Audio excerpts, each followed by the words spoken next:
Let's do this. The Cult of Hockey podcast by the faithful and for the faithful. I'm David Staples of the Edmonton Journal, and I'm here tonight with Kurt Leavins. Welcome, Kurt. Hello, David. And Ira Cooper. Welcome, Ira. Thanks, David. Evening, everybody. Yay, Ira. So tonight, of course, we'll talk in the end about the McDavid contract, but we're going to leave that till the end. And Kurt apparently has what he thinks is an unpopular opinion, which I'm really curious to hear. I don't know if it's anything different than you've already said, Kurt. It is. Is this newly unpopular or just the regular kind of unpopular things you're always saying? Newly unpopular. Freshly so. Oh, that's actually me who's saying all the unpopular things. But anyway. I don't know about that, but okay. All right. We're also we're gonna start out by talking about some prospects. Ira's writing about Matt Savoie.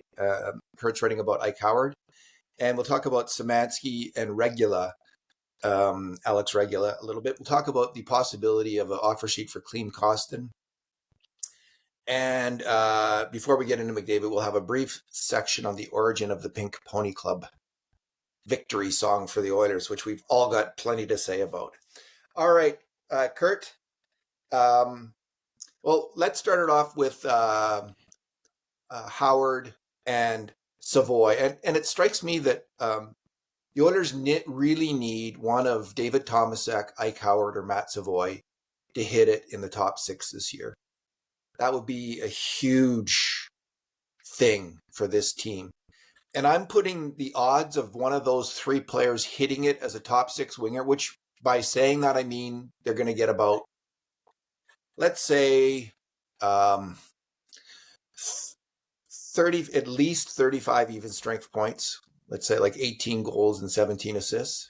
That would be sufficient in my books. Anything more than that, if you start to get to 20 and 20 at even strength for one of those players, or 25 and 25, then you're really going great guns. What do you think, Kurt, of Howard's chances of hitting it? Of the three players that you mentioned, I think he has the second best chance of doing that. But as big of a fan as I am of the player, I think it's far from a guarantee. What I really like about this guy is that he's mature. He's not a kid. He's not 18. Like he's 21.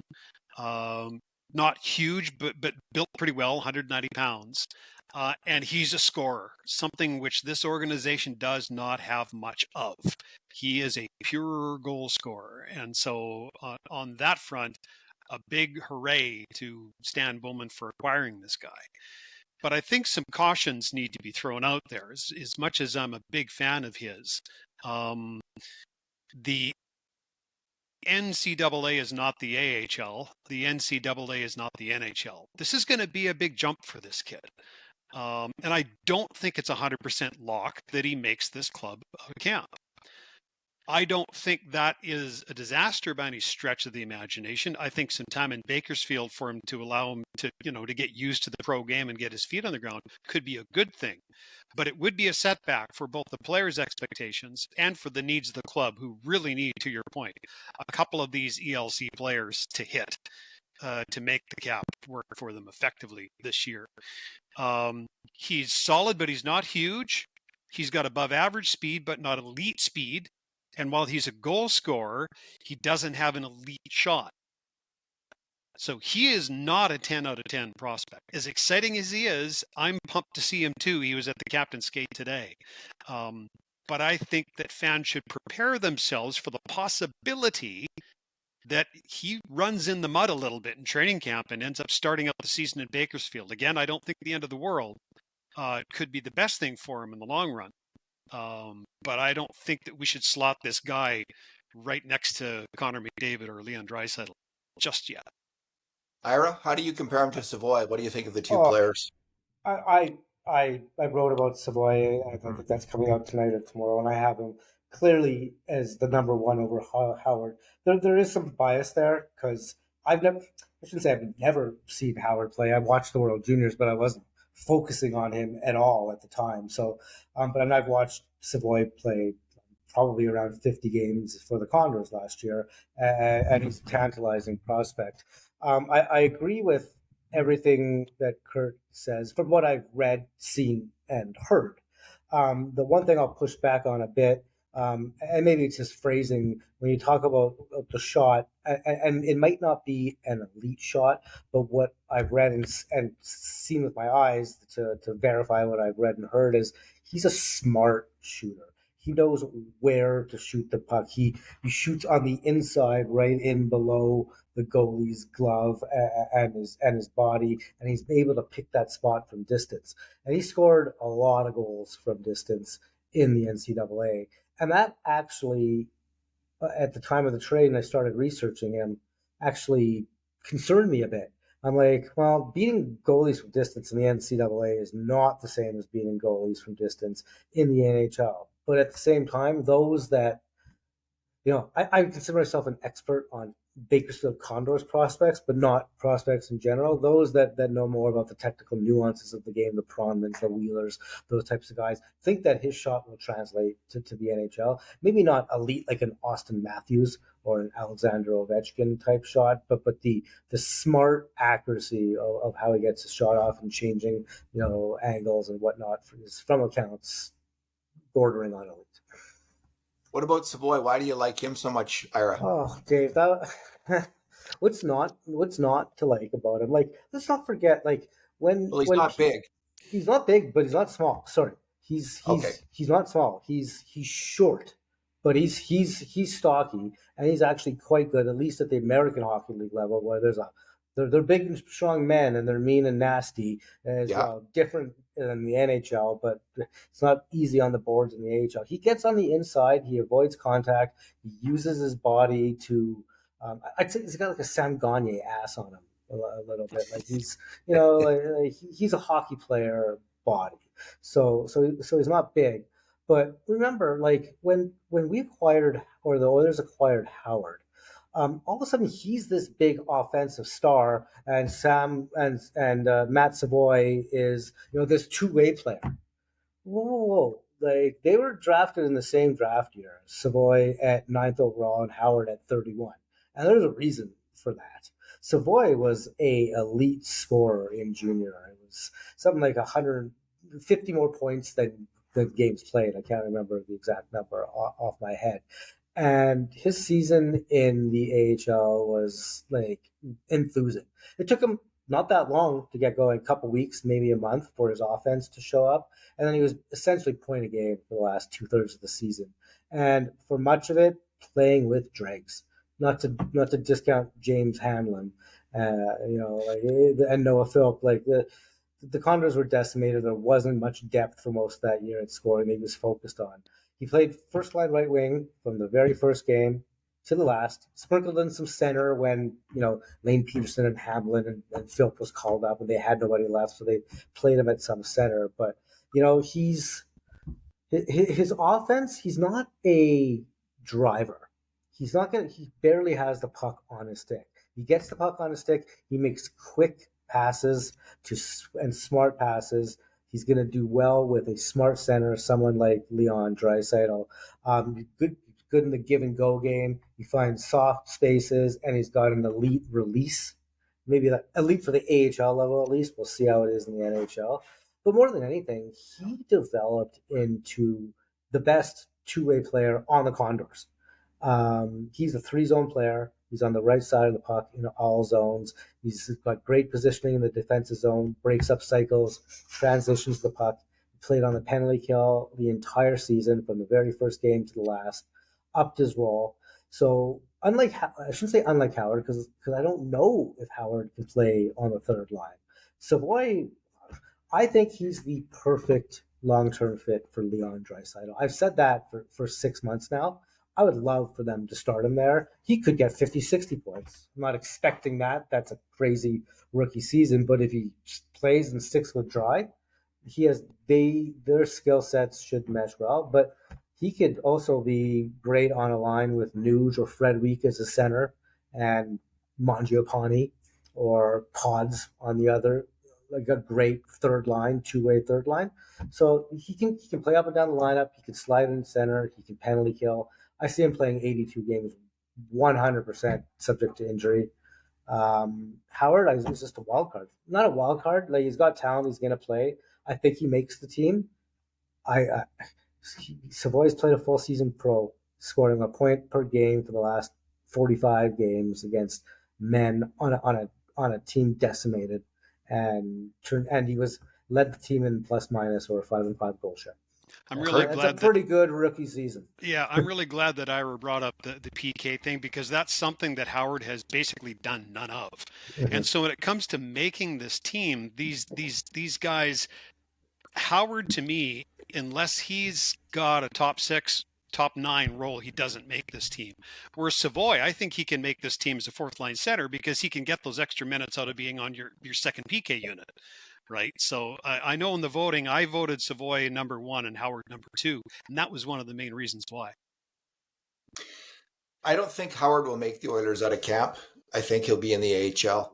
I think he, just from the sounds of his game, it sounds kind of raw defensively. It takes a while to figure that out. And the Oilers have got to get going. This is a veteran team.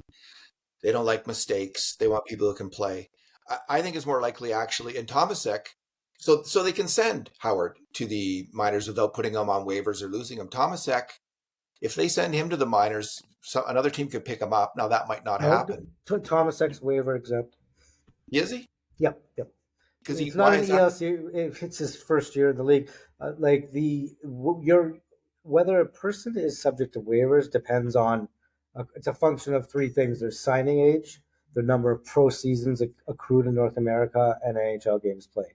So he's waiver exempt for this season. That's excellent news. I still think Tomasek, Bob Stauffer's been raving about him, which is one tell. 6'2", 210 pounds. Yeah. Top scorer in the Swedish league, 29 years old, high level of skill, big body. Yeah. That's checking a lot of boxes for the Oilers. I think Savoy will be either on the second line or the third line at the start of the year. I wouldn't be surprised if he's on the second line with Leon Draisaitl and Vasily Podkolzin, which is kind of an exciting line. There's no proven scorer there with Leon, which is a bit concerning, right? But I can see Podkolzin getting more confidence. He's the kind of player who he's often in the right spot to score. If he starts to get a bit more confidence with the puck, he could maybe get 15 goals. Well, let me throw this out with you. He had 14 goals in his rookie season. Well, there you go, right? But also, one other thing. So in the playoffs, he had 10 points in 22 games. And people are like, well, he played with Leon. He played more than half his time away from Leon. I'm not sure how many of those 10 points came with it. I got to assume more, but away from Leon Draisaitl in the playoffs, Podkolzin was 8-3 goal share. Away from McDavid and Dry. He was 8 goals good against playoff teams without those guys. So I personally, I got to, like, Leon, we heard him, everybody heard Leon gush about him the same way that I gush about Leon. So I'm sure he's going to spend plenty of time there. I could also see Pods being an elite driver of outscoring on the bottom 6. He did it in the playoffs. It wasn't all him, but he was a big part of it. Yeah, like we'll see with Tomasek, he's a real wild card. Yeah. But Tomasek could be anywhere from the American Hockey League to filling in on second right wing while Zach Hyman's out, to 4C right shot center. But I generally, until I see him play, I can't really say anything. He's a 29-year-old European. We've talked it doesn't happen very often where they come over and hit. But that wasn't just one good season in the SHL. There was one season leading in points, another season leading in goals. Teams wanted to sign him last year, apparently, but they wanted to give him a two-way deal. And so he didn't want to, come over and make $68,000. So, and this year, I think I heard there was up to 10 or plus teams interested, and he had not that many, but many contract offers, hence the 1.2. So it's not like the Oilers are just finding a guy that nobody's heard about. He's got a chance. A big guy. We'll see how he does in the smaller ice. It's the time and space. He talked about, it was all about skating. Like, you didn't have to stop. You had to keep skating. You didn't have to be physical because Sweden still got the big ice. It's the opposite in North America. It's about starts and stops and using your body to find space. And if he can do that, it's a totally different game. But if he can do it, he might make it. But on that same note, David, maybe he does need some AHL time. People are like, well, if he gets sent to the AHL, he's just going to go back to Sweden. I'm like, I don't think he's giving up 1.2 million US dollars. He'll ride it out if he needs to for a period of time. Well, it wouldn't be surprising, depending on Hyman's health, both of Howard and Tomasic could be in the AHL, getting some necessary time. One player who is slotted for the AHL is our 5th rated prospect, Josh Samansky. So this is a player who I think scored like 4 goals in his last major junior years, but he's huge, 6'4", 6'5". Kurt, what do you make of him? Well, he's an interesting prospect because he's a combination of size. He's got lots of size. He has lots of skill as well. He's not an exceptional skater, but he's an above average skater. But he is good with the puck and knows where the net is. And he's a center. He's a left-handed center, but he's still a center. And one of the guys who I'm told helped recruit him and get him over here was Leon Draisaitl. Well, I got another one. Dallas Eakins. Dallas Eakins is coaching in the German league, and he was on Oilers now. This was earlier in the summer. He called the Oilers and talked to them, and a few other teams. He's like, to be honest, I've got other teams I associate with as well, but Dallas Eakins was part of it as well. I think Samansky will be on Bakersfield this season all day long. I don't think there's any question about that. He needs a full year of North American pro hockey. But I think there's a chance that he could knock on the door next year. And because of his skill set, he could be a bottom 6 guy on this team, and his skill would be welcome. So, not an automatic prospect. He's not a Savoie Howard. But could he turn into a bottom 6 guy for this club in a year and a half, 2 years? Possible. Yeah, worth watching. Does he hit? Do you think that's the key if he hits? If he's willing to hit. Yeah, I mean, I know he's what I know is that he's no shrinking violet, but is he like what we saw from Zach Hyman in the playoffs? I don't know. And who knows if that translates at all from the German Pro League to the AHL. Don't know. We'll start to find out. We'll know more on Saturday. I was going to say on the weekend. It should be obvious. For me, I know more about Samansky now than I did a minute ago. Thank you, Kurt. But he's one of 5 or 6 decent bets that Bowman has made over the last 6 months. I put him in a group with Quinn Hudson, Marjala, Harfanga. There's one more that's slipping my mind, Samansky. That are just Leppinen as well. I think I put Leppinen in the category above those guys, below. Yeah, so do I. And maybe that's just age, because those like Hudson.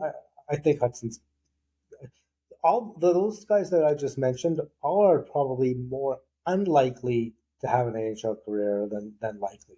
Like tweeners at best.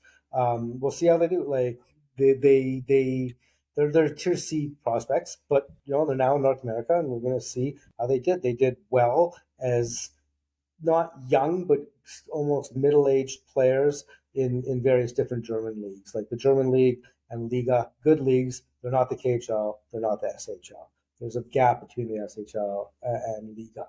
Harfanga, which I know that we're not talking about him today, not Harfanga, Leppinen, 26 years old. And when you talked about Brian Rafalski, that's the upper echelon. Like he's a borderline, not a Hall of Famer, but I think he was an Olympian for the Americans and stuff. But from everything I've read and heard and what I've seen, like Leppinen's offensive skills are legit NHL ready. He can help an NHL team move the puck and score goals today.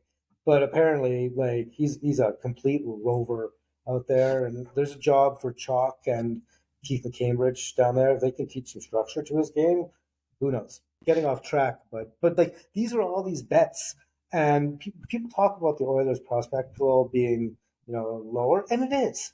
We have Savoie and Howard. they're both like, I think Savoy's a lock for a middle six, top six NHL career. Howard's probably close, but might need some time. But those guys are legit. But they're, you never know, like, could pop. I know, like, Howard's a 40-goal, 80-point guy in a couple of years. We don't know, but he's not a high tier prospect. We have those two guys. We have nobody else that's a lock to make the NHL. Like, I think Jarventi's a player. I think Regular's a player. You know, nobody's a lock, but we have a ton of bets of developed, like, players. Like, they're not kids. These are young men, all these guys. Like, Quinn Hudson's 23. Samansky, I think, is 22. Like, these guys, we just need one or two of them to hit over the next couple of years. You add them to Berezkin, who's in the lineup next year. That's all you need. And in the meantime, from an organizational standpoint, you're making the Bakersfield Condors way more competitive, and that's good for the whole organization. And that's good for my weekends. Yeah. As I watch all those games at 8 o'clock at night. So number 4 on our list is a defenseman I've just written about, Alex Regular. He is a great big guy, 6'4", 210 pounds, 25 years old. And they claimed him on waivers this year. He missed all of last season with a knee injury. And in researching him, it was interesting just how much Stan Bowman values one certain aspect of defenseman play from his Chicago days. And it seems like it's on overdrive in Edmonton. And that is puck moving. Just move that puck smartly, quickly, efficiently. He acquired player after player after player in Chicago. He used high draft picks over the years on a number of players who were all good puck movers, not very physical. Some of them really small guys and others big guys. But they were all in that category. Adam Boakfist, someone called Chad Chris, Ian Mitchell, Henrik Yokoharo, Nicholas Baudin. And he also brought in tons of veterans, some drafted, some signed as free agents. Over the years, Nicholas Yarmelson, Brian Campbell, Nick Leddy, Johnny Aduya, Kimo Tiemann, and Trevor Van Riemsdyk. Eric Gustafsson. I like those top 5 names you just listed. Eric Gustafsson, Gustav Forsling, Cody Franson, Jordan Osterley, Calvin DeHaan, Caleb and Seth Jones.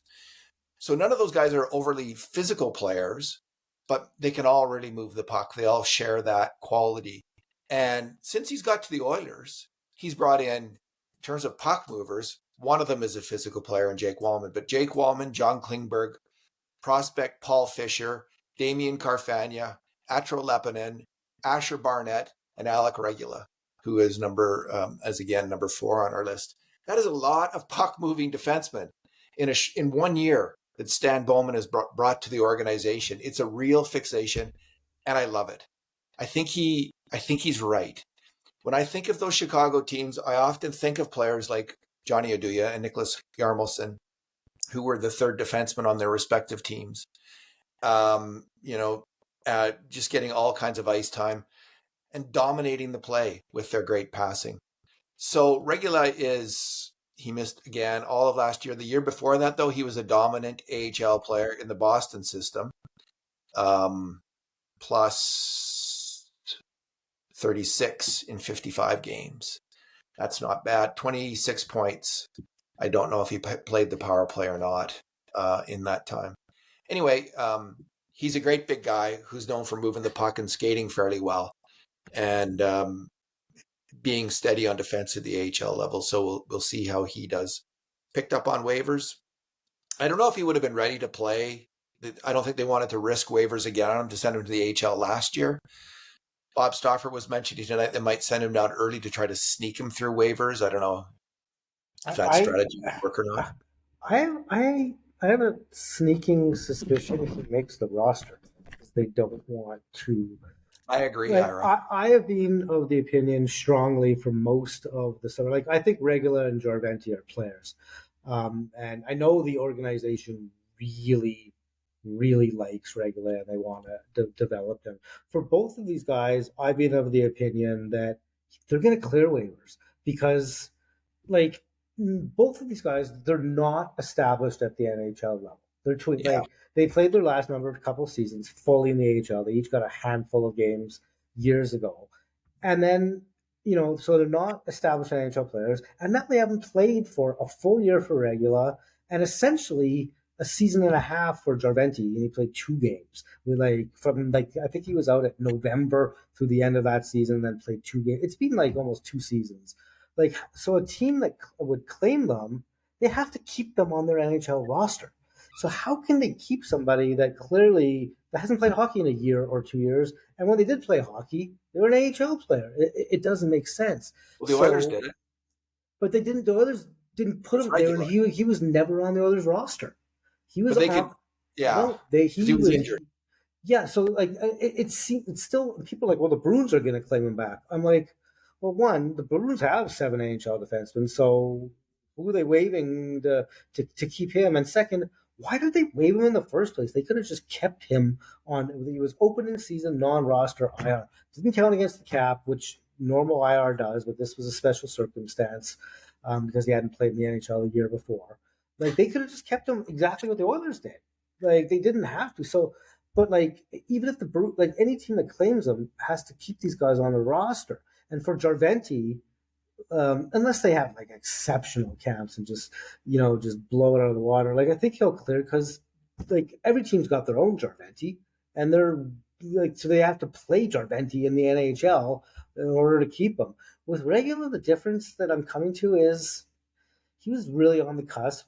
And he's a right shot defenseman, a 6'4" right shot defenseman. That's one of the most valuable things in the NHL. So he might be worth the risk for some team, and the Oilers might just keep him. And Troy Stecher might get claimed. This is just what I was going to say. The only guy he has to beat out to make this roster is Troy Stecher. He's got about 5 inches on him. I love Troy Stecher at 7.75. Look, he's in the playoffs, but he's a 7. You make that risk. You take that risk. Yeah. We can acquire Troy Stecher at the deadline. There are more Troy Stetchers out there. Yeah. With all due respect to the player, right? He's a 6'7". Well, maybe he becomes more valuable in the playoffs at 7.75 with the stupid playoff cap. Yeah. To your earlier point. Yeah. He's the nurse whisperer, man. He's the guy. Yeah, he's not the nurse whisperer. Come on down, Jake Wallman. Do you remember when Ethan Bear was the nurse whisperer and Tyson Barrie was the nurse whisperer? I can say that Jake Wallman's the nurse whisperer. So Darnell Nurse just has to get it together in his own right in the playoffs. Yeah, in the playoffs. I agree with your general thoughts on Darnell Nurse that he's still up and down. I think he can be better in the regular season, but he was pretty darn good in the regular season last year. Yeah. Playoffs. That's now 3 years in a row in the playoffs. And this year, I don't think he has the injury excuse he had the prior 2 years. So it was very demoralizing. Connor McDavid is holding out to send a message to Darnell Nurse to get his crap together in the playoffs. Yeah. All right. CBA, there's big changes, especially when it comes to the trade deadline and the playoffs. So my initial take was good. They're having a playoff salary cap of some sort. So teams like Florida, Tampa, Vegas can no longer cheat the system. So that's a good thing. But on the day this announced, I saw someone who knows a lot more about the CBA than almost any hockey fan in North America, Ira Cooper, saying that's true. That there's some downsides to this. So that's why we wanted to hear this. So how could this impact the Oilers this year, Ira? Because we heard Bowman was talking earlier about accruing cap space, using that cap space at the deadline to pick someone up. So how does this affect the Oilers and other teams at the deadline and in the playoffs? Yeah, I think the best way to do this is a bit of a high level on how the playoff salary cap is calculated, and then some examples that would be relevant to the Oilers. I'm not going to get into this, but I personally think that a playoff salary cap is a terrible fix to the LTIR issues. I think there's better ways to do it. I've been saying that for 2 years. Every time people say, so playoff salary cap, I'm like, that's stupid. There's nuances to how the salary cap is calculated that just don't work in the playoffs. but that's fine. It's here. But, so there's a couple of differences between the playoff salary cap and the regular season. One that's fine is in the playoffs, you only have to account for the players that are actually going to be in your lineup, your 2 goalies and your 18 skaters. So it's those 20 players plus all your dead cap, buyouts and retained salary and all the stuff that's on your cap, the Lucic buyout for the Oilers and all that type of stuff, it would still count against it. So unlike the regular season where it's basically everybody on your roster, including players on regular IR, it's only the 20 players. So you get a bit of relief there. But my issue with the way they've implemented this is how they calculate the cap hit of a player in the regular season versus how they calculate it in the playoffs. So when a team is not using long-term injury reserve and they're under the salary cap, what they're doing is it's called accruing cap space. All that really means is that they can prorate an acquired contract during the year, because the amount that a player counts towards your year-end salary cap on a team is only in relation to how many days they're on the roster. If you have a player that's a $10 million cap hit, but you acquire them halfway through the season, you only need to account for $5 million in your year-end calculation. So if a team had, say, $2 million of cap space to start the season, and they didn't do any roster adjustments, nobody got hurt, et cetera, which isn't feasible, but for this example, you have $2 million. When you get to the deadline, you can actually you can acquire a player that's about $10 million cap hit with your $2 million of space, because there's only 1/5 of the season left. You only need to fit in about $2 million of that player. That's the whole accruing cap space. So you're at the deadline, you've had $2 million of cap space all year. Like, great, I'm going to acquire Mikko Rantanen, or take a $10 million Connor McDavid, maybe if he doesn't have a contract, right? $12 million player, you need about $3 million of cap space. That's great. You do that, he's on your roster, you're going into the playoffs. How you calculate the salary cap in the playoffs doesn't account for any of that prorating. You take each player's full cap hit. That $10 million player, they only needed $2 million to fit into your lineup in the regular season, is now $10 million in the playoffs. You put $10 million on your cap as opposed to $2 million, you got to take $8 million out. Sure, you're only counting for 20 players, but that's, Matthias Janmark and Curtis Lazar coming out. So now you can't, it doesn't work. There's you can take out other players out of your lineup in the playoffs, but it doesn't make sense that you can be totally cap compliant in the regular season. No LTIR shenanigans, nothing to do with that, and then boom, can't do it in the playoffs. Take Carolina, for example. Carolina has $8 million of cap space right now. They could acquire $45 million worth of players at the deadline, but they couldn't play any of them in the playoffs, or they wouldn't be able to ice a roster if they played them all in the playoffs. So, for the Oilers, I haven't gone back and done the math, but, the Trent Frederick deal, Trent Frederick was on our cap. He was double retained. And then there was at the trade deadline, he cost $400 grand. I think it was $300 grand, because he was only $1.8 million. It was nothing. But in the playoffs, he would have cost his full, I think it was 1.8. Although he did get it retained, so it would have cost $900 grand or whatever it happened to be. And the other thing, and what Kurt talked about on the last podcast, is they've essentially practically gotten rid of double retainment, where before you could get a player at 50% and get another team to take 25%, so you get them at 25%.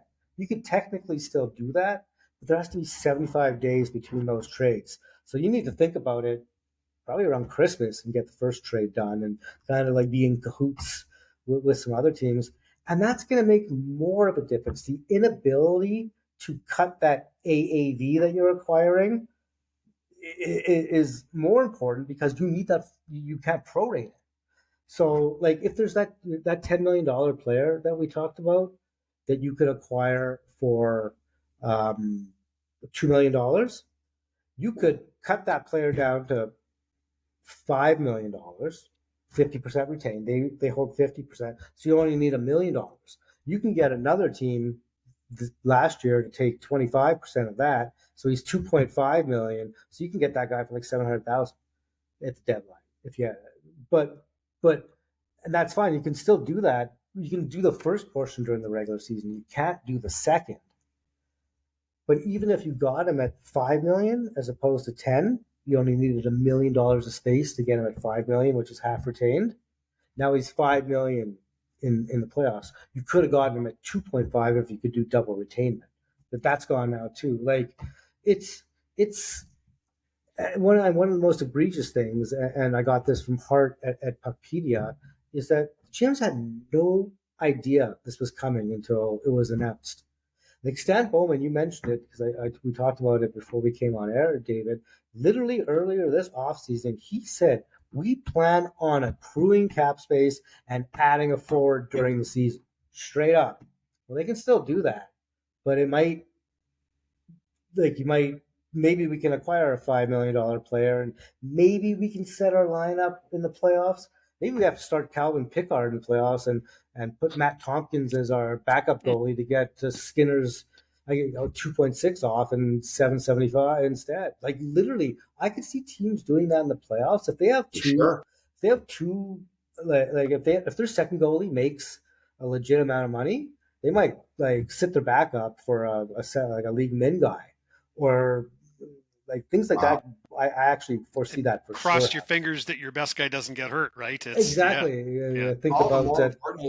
To have like fourth line forwards at league minimum and third line defensemen at league minimum, because then you can play sneak in a couple of those guys, and then if you have acquired a player, you can get him in the lineup.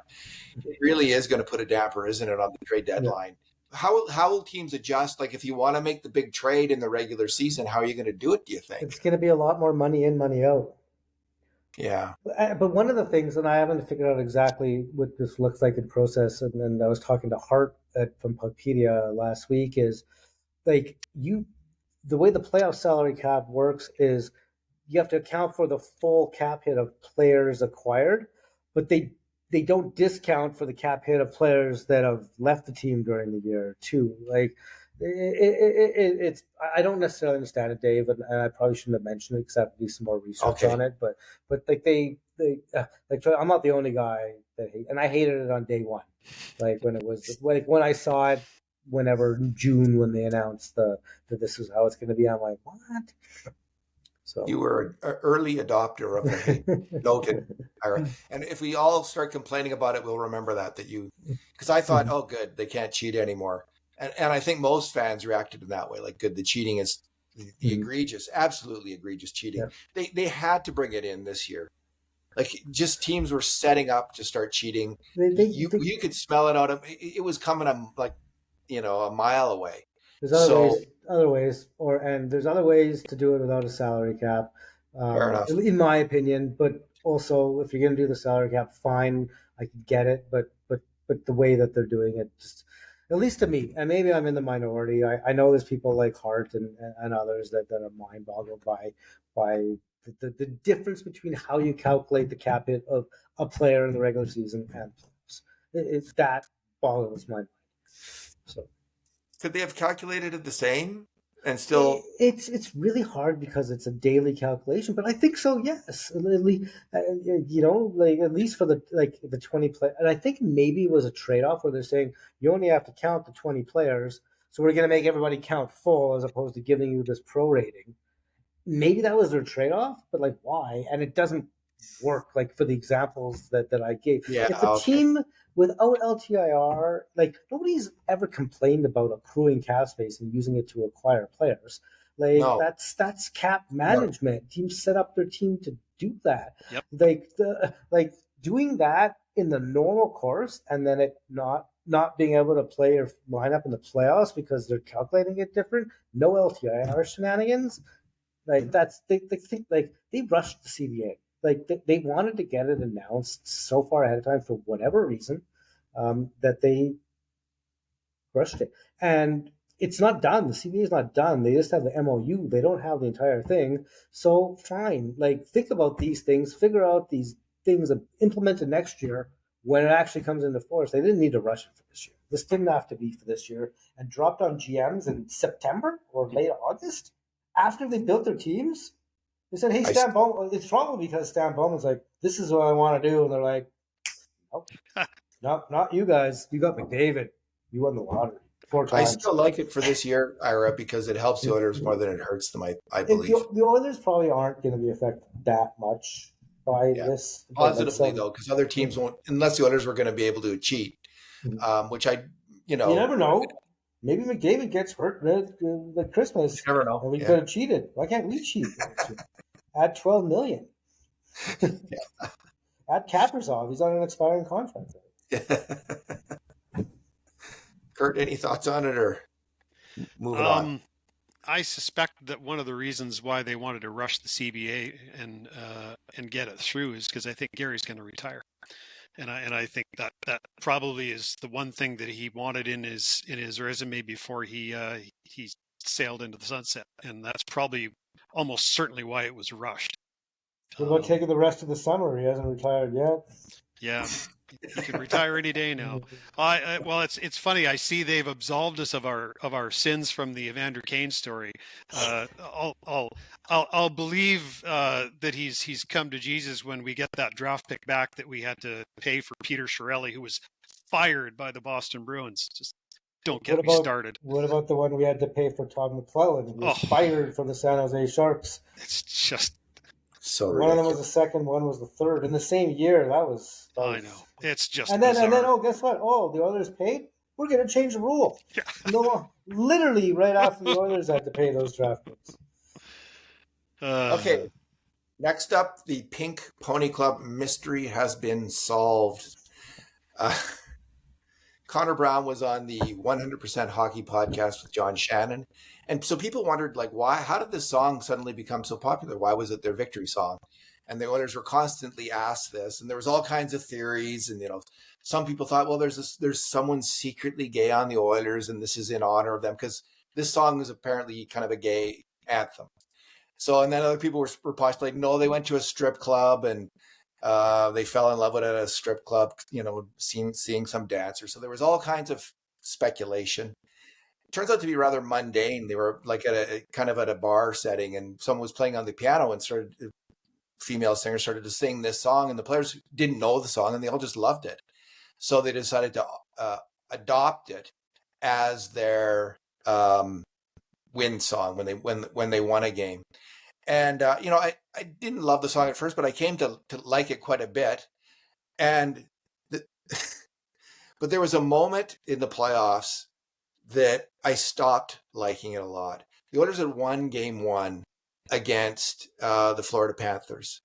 And this city was on the biggest high I've ever seen since the 80s in terms of celebrating ahead of time.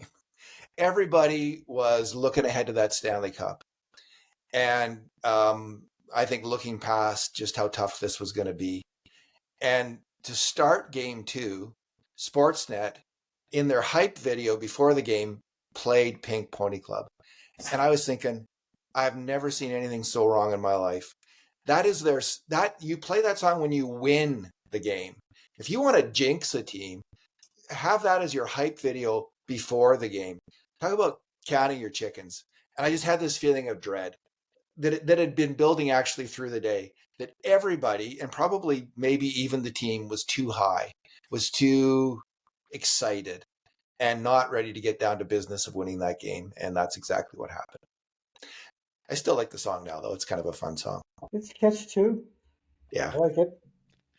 Great song, massive hit, and it's way better than the story itself, as it turns out. Yeah, and I think the story itself isn't much. The story sucks. And I'm gonna lie. I'm not gonna lie to you. I've only skimmed the stories, but I think the deal was the media was asking them about it, and they would do all these things. Like, do you remember Bouchard on the podium? He's like, like whispers to whoever's like, Yeah, they were pretending they didn't know. They were pretending that there was. It like, was there was fun. no. They were having a They were joke. making it look like there was a story out there. So that's what I think it was. And for me, I'm all for that because this team needs to have more fun.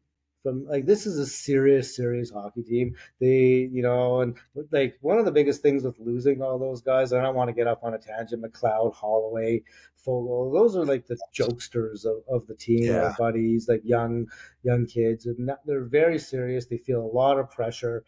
I want them to start having more fun on the ice and just fun in general. Like Connor Brown coming out of a box, great. They have the old man by the river now that does like the lineup before the game, like Chris Farley, that character. But like just have more fun, and that was an indication that they're having fun. There's no story there where they're going to make it seem like it. Just have fun, enjoy games, blow teams out, celebrate goals. Don't be serious all the time. That's a good point. Very serious over the last couple of years. Yeah, McDavid is another Captain Serious. Yeah. Oh, he's serious. For sure. And although it looks like Draisaitl knows how to have some fun. All right. McDavid, let's get to what everyone's been waiting for, Kurt, since I brought this up, is your fresh and unpopular opinion on McDavid. Lay it on us, brother. Okay. First of all, I stand by everything that I've been saying. It's on the record in this podcast. It's been in my column. I believe Connor McDavid will sign. As I've said to you on this podcast, I think it'll probably be around 3 years, 16 million, something like that. And yes, I think it'll be signed before game 1 of the regular season. And I do stand by and think that Connor has earned the right to take his time along with his family to make this decision properly. It's the only time probably in his life he'll be in this exact situation. He's earned the right to take his time. 100%. But there's a but. And here it comes. There's one thing that Connor McDavid said this past week that I did not agree with. And I don't know if it's him saying it or if it's his agent that thinks it, but either way, I think it's misguided. The quote was, and I've got it here, it's a loud market. It's a story for sure, him having not re-signed yet. But we've played through coaching changes, GM changes, winning streaks, freezing cold streaks where we couldn't win a game, and it's just as loud. End quote. Well, I have news for Connor McDavid. It can get louder. Right? I hope this isn't a miscalculation. He wasn't here when Wayne Gretzky was traded. And that happened before social media. Just wait. I can see a scenario where this goes badly. Let's say he doesn't sign before the season starts. As we all know, it's a tough, heavy schedule to start the season. I don't think this team is as good as last year. I don't think it's as good as the team the year before. Let's say the Oilers stumble out of the gate. They have a history of doing that too. Only this time, your star player is on an expiring contract. Not only will Edmonton area reporters be on you every night, but every rink you go to in the National Hockey League, those reporters will be on you too. Like white on rice, man. That story will not go away. That, guys, is what loud will sound like. Kurt, sorry to interrupt. Go ahead. No, that's good. Suddenly, the team doesn't feel good. The town doesn't feel good. The fit doesn't feel good. It's the very epitome of a distraction. And that's a situation that neither Connor nor the Oilers want to find themselves in. I don't think that, especially every day and day and day, that this doesn't happen. I think that's less and less of an unpopular position. And very true. Like, McDavid, he doesn't even believe what he's saying. Like, when he does his quotes to Rashad, how do you know that? do you honestly think when McDavid says, if these guys, if they can't play hockey because the media is talking about my contract, then they need to find a different line of work? Like, he's kidding himself. Like, maybe he believes it, but he's kidding himself. It's already a huge distraction. Yeah, you know what McDavid could do? He could say, yeah, you, Stauffer, Rashad, Gregor, Nugent Bowman, Spector, no more questions. Fine. They'll listen to them. They want to keep their access. It's not just when Connor goes on the road and it's questions from every reporter there. It's every other team that comes in here. Pittsburgh that comes to Edmonton. Their reporters are here asking questions. Flames reporters are here asking questions every single game. So, like, I also think for sure he's going to sign. Like, everything he said that, like, this whole, like, making sure the team is going to be a consistent contender, that's done. They're going to be. Maybe, Kurt, they're not as good as last year. We can talk about that for hours, and we'll find out in a couple months. Yep. And remember, they weren't very good in the regular season last year. Everybody was hurt. But, like, this is a good team. The core's back. Leon's back. Bouchard's back. Bowman's doing the right things, like not re-signing Perry to $2 million plus $2 million bonuses and Connor Brown for 4 times 4 or whatever he got. Like, letting them walk, making room for Savoie. All these bets. They're going to be fine. They're going to be contenders. Like, maybe not the Stanley Cup final every year for 5 years, but that's there. Connor knows that. People are like, well, he's not going to sign until they trade Skinner. I'm like, that's all. I don't believe that for a second. But you know what? Neither do I. I 100% agree. Take your time. Make your decision. Like, 2 years versus 4 years versus 8 years are completely different AAVs, and they're completely different. Yeah, maybe he wants 8, but like that's going to cost $19 million to sign for 8 years. And that's not going to happen. He wants 2 to years win, right? But maybe he signs 2 for 14. I never thought that. Maybe he does. There's thoughts out there. You know what? Leon's my best friend. Leon was better than me last year. He knows that. Why am I signing for $2 million more than Leon? Maybe I'll sign for the same as him or close for a year. Kaprizov aside, because he needs to be the highest paid, at least in the 1 year, this signing year. But you know what? Take your time. You know what? It's effing time. You know what? Like, game 1 of the regular season, this needs to be done by training camp next Thursday or whatever it is. Like, big decision, figuring all these things out. He wanted to enjoy his summer. I mean, you're on the boat in the south of France with Leon after his wedding, just chilling.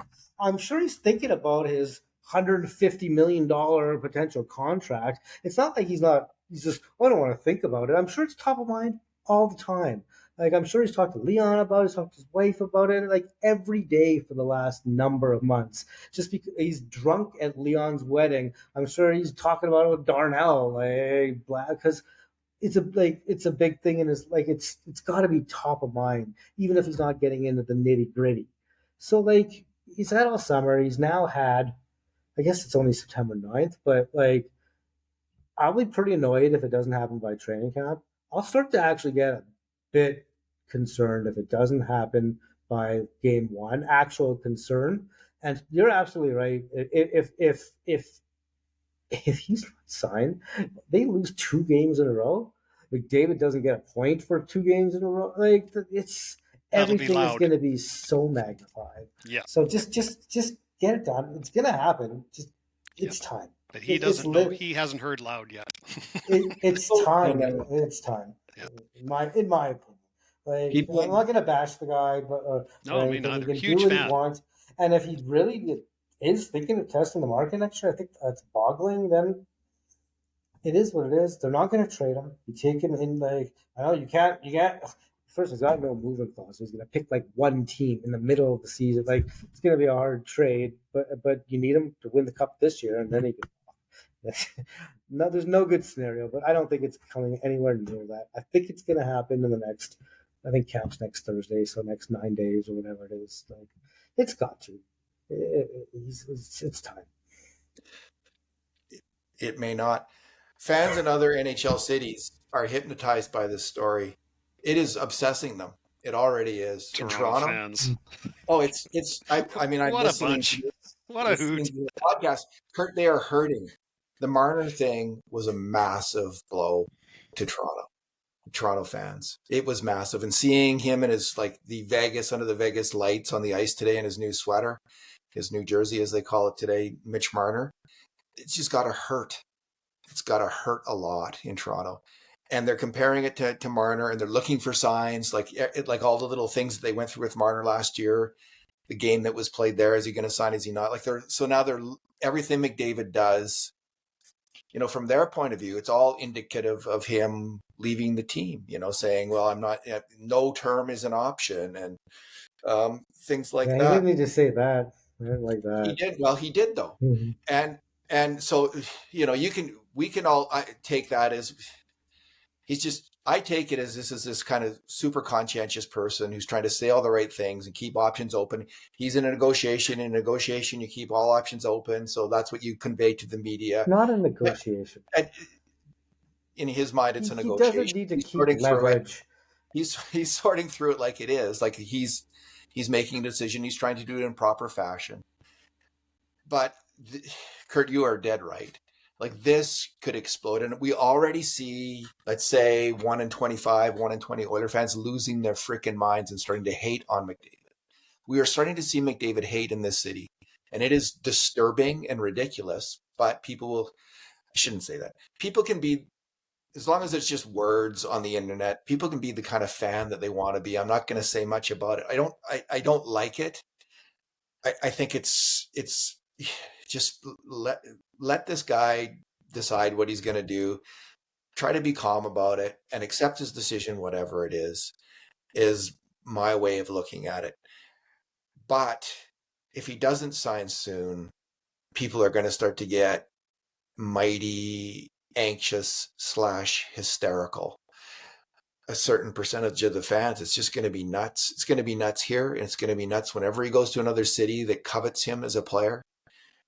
So he might be wise to do, the obvious thing is if he's going to sign, if he's inclined to do it, make up his mind and do it in the next couple of weeks. If he's not inclined to do it, Kurt, could he say, listen, this is the biggest decision of my life. I haven't made it yet. I've decided to make it after the season. I'm not going to negotiate during the season. I'm going to make it after the season when I have all the information that I need. That's the position when I will have maximum information, and I'm going to not talk about it. And if a reporter asks me about it, I will not answer the question.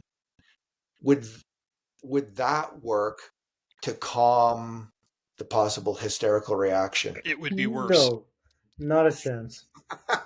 not that will just turn to you got to trade him. And let me ask you, David.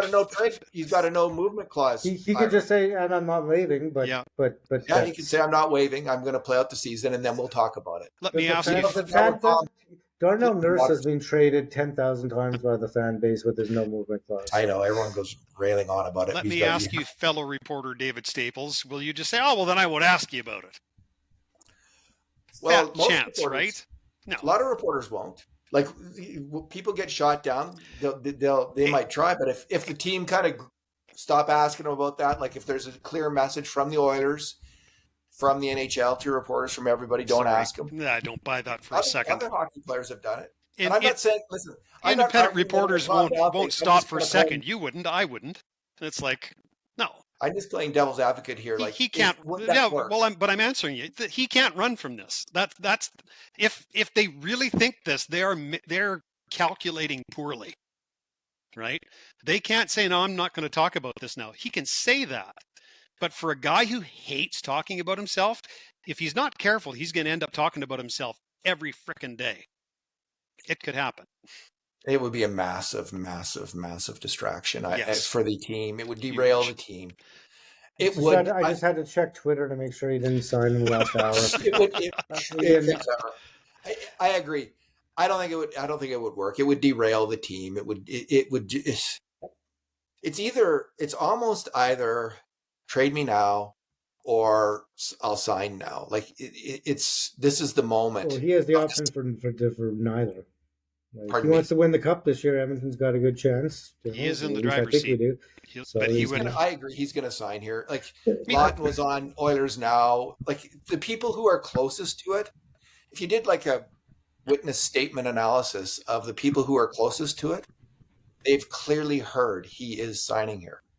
There is no doubt that is a message that is coming from people in the know and being spread to other people. Hence the certainty of a certain number of insiders that he is signing. when I hear Jeff Jackson talk, when I hear Bowman talk, when I hear Stauffer talk, it's clear. All of them know he is signing. Mm-hmm. That's their. Then I have no doubt that's their understanding. Then do it before training camp, please. Like, please, like just please, just get it done. Like, That's as good of a reason as I can think of. I don't know. We'll see. Maybe all the Torontonians will get their wish. He's never going to go to Toronto. Take a step back for a second. Like, there's been these, like, the reason it didn't get noisy with Leon is because literally he signed the first business day after Labor Day. Yeah. So, like, we're literally, this is the 1 week. For like it's a week later. Like, this was always going to happen in September before. So we're still in that window of when I always thought it was going to happen. It's just that there's been McDavid's words of being left for interpretation over the last, like, since he first spoke at the Olympic camp, and that's why it just got super loud. But we're literally a week into the window when this was likely going to happen. So we're still right there, so it would have been just like this with Leon last year if he would have signed a week after Labor Day. All right, let's wrap it up with a prediction of when and term and amount each person will go. Who's ready? Oh, God. I'll go first. Okay, go ahead. Give Ira a chance to think. I think it will be 3 days before the start of the regular season. I think it will be 3 years and a shade under 16 million AAV. Ira? Next Tuesday before camp opens? I have no idea. I was always on the 8 times 16, and so now it's more 4 times 16. I do think part of me wants to say 2 times 14 or like 15, but this Kaprizov thing, like if Kaprizov signs for 15 and a half, that really messes everything up, even though it would be for 8 and McDavid would be for shorter. 4 times 16. He'll sign next week, 3 years for $14 million a year, same as Draisaitl's contract. Look at you, Dave. I think 14 will be 2 years if it's that low. 14. That's not a bad thought too, Ira. Yeah. All right. Which is fine. Let's still remember that's him here for 3 years. That's 3 cups. So. Yeah, and that gives, if he wants to win the cup, that's how you win the cup. You take what Leon takes. That's the best way to win a cup. Is the short trip. That's the best way to win a cup. I think that is his major priority. There's lots of ways for him to make money outside of hockey, and winning the cup is key to that, leveraging that. So I think that you could easily make up $2 million in salary with endorsements with playoff success. And I don't like that argument, because you know what? All those, when you say make up that money, you could have made that money anyways. He's still giving up money. Don't win the cup. If you win the cup, you have more chance of making that money. Is my point. I don't know if McDavid needs cups would really actually increase his endorsability that much, but maybe. You know more than me, probably. So, anyways, no. If you're saying I'm guilty of motivated reasoning, I confess. All right, let's wrap this up. Thanks for talking tonight, Ira. Yeah, thanks for having me anytime. Thanks, Kurt. I want to thank Ira for raising the cap IQ of this podcast. That is some heavy lifting. You guys do all right. Anyways. Thanks, Ira. That is right. Thanks, guys. All right. And in the meantime, and in between times, this has been another edition of the Cult of Hockey podcast.